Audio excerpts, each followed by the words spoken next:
House Speaker Kevin McCarthy is following through on one of his promises to retaliate against Democrats who voted to remove 2 Republicans from House committees back in 2021. Now that he has the gavel, McCarthy this week removed 2 Democrats from a key committee and is working on a 3rd.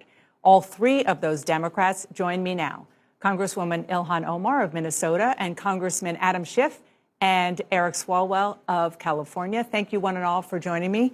Appreciate it. I know that there's a lot to talk about in terms of the politics of what's happening here, but I want to air out some of the substance of the Republican allegations. And Congressman, I'll start with you. You said that there was direct evidence of the fact that Donald Trump colluded with Russia back in 2016. Special counsel Robert Mueller said in his report, quote, "The investigation did not establish that members of the Trump campaign conspired or coordinated with the Russian government."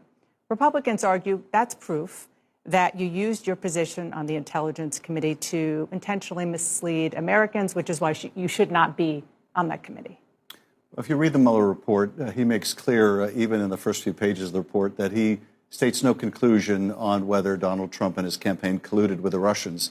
But what he does reveal in his report, what we found in our investigation, is that Donald Trump's campaign manager was sharing internal campaign polling data and their strategy for key battleground states with an agent of Russian intelligence, while that same unit of Russian intelligence was helping the Trump campaign, both with a hacking and dumping operation, as well as a social media operation to elect Donald Trump. To most Americans, that is collusion. Now, whether it's proof beyond reasonable doubt of the crime of conspiracy, that's what Bob Mueller was talking about. I've always distinguished between the two. But let me just set the record straight. This is only one of a shifting series of rationalizations and pretexts that McCarthy is using. Well, let me give you another. He says that this is part of a pattern. Ahead of the first Trump impeachment, you said the committee had not spoken to a whistleblower. In fact, that turned out not to be true. You know, the Washington Post said so in their fact check. The Washington Post identified that, yes, before the person became a whistleblower, they sought advice from the committee.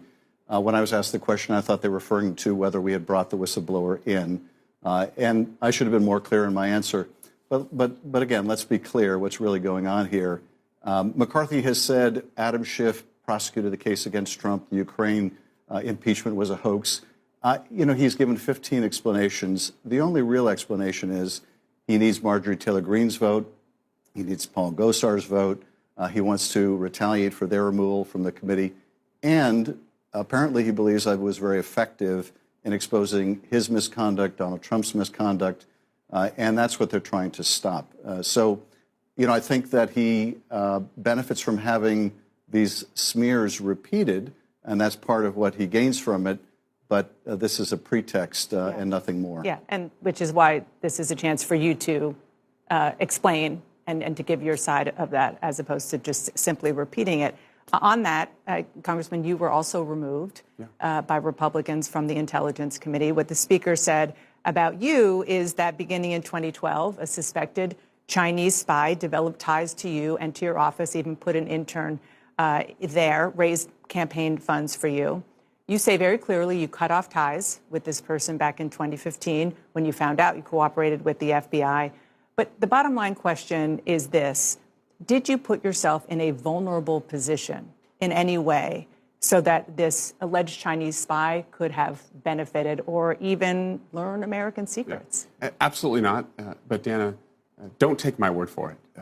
Take the FBI's word for it. They never talk about ongoing investigations. And former Chairman Schiff knows this as a member of the Gang of Eight. 3 different times they came out and said 2 things. All I did was help them.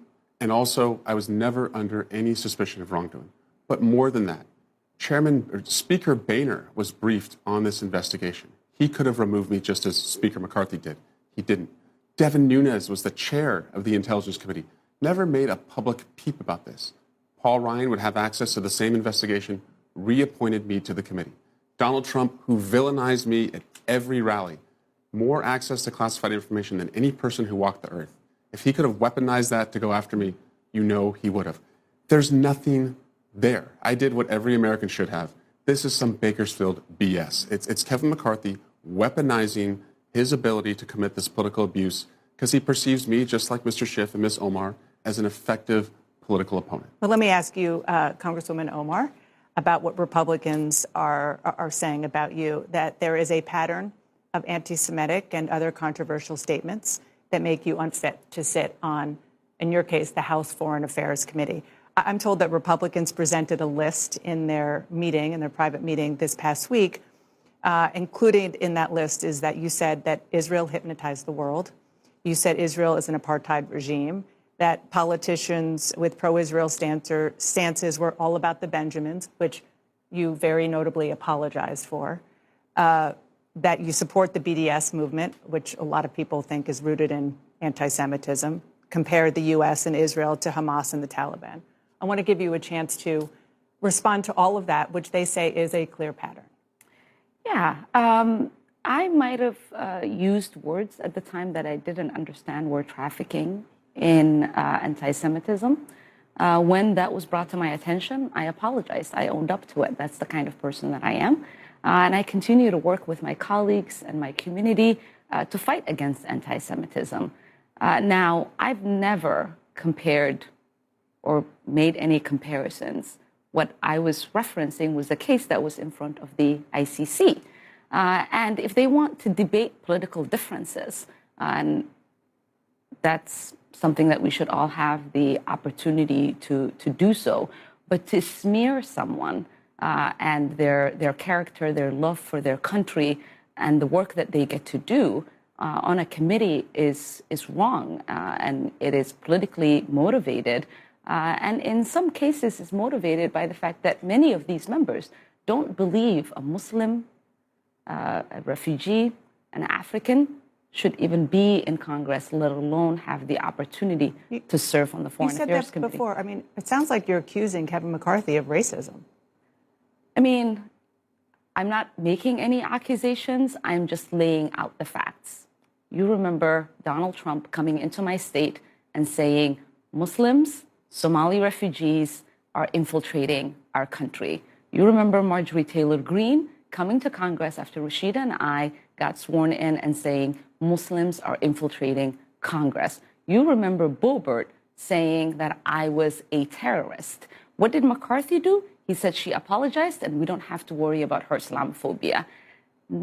That never happened. And so these people are okay with Islamophobia.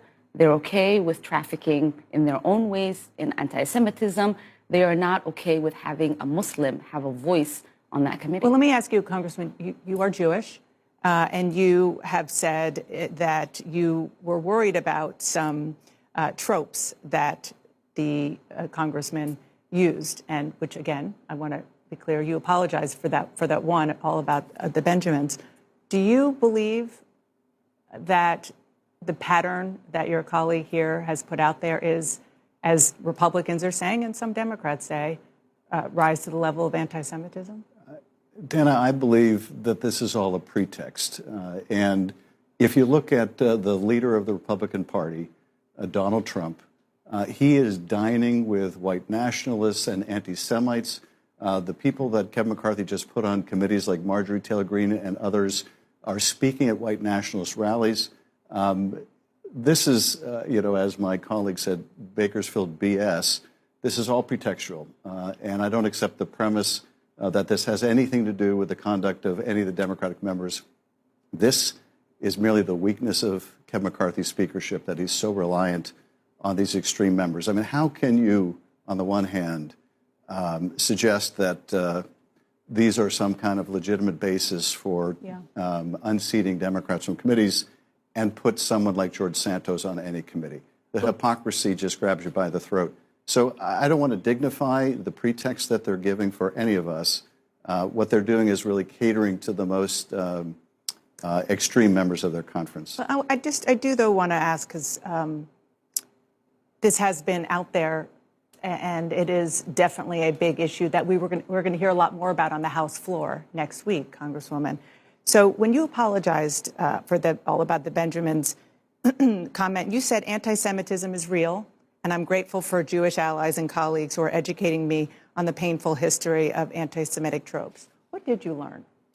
A lot. I certainly did not or was not aware that the word hypnotize was a trope. I wasn't aware of the fact that there are tropes about Jews and money. That has been a very enlightening part of this journey. To insinuate that I knowingly said these things when people have read into my comments to make it sound as if I have something against the Jewish community is so wrong. If you remember, when I first got elected to Congress, it was when the FBI report came out on the rise of anti-Semitism. As a rep elected, the first op-ed I wrote was on that report, which I talked about how it was important for us as a community to coalesce around the Jewish community and fight against anti-Semitism. I voted for every single resolution, no Republican can say that, condemning anti-Semitism.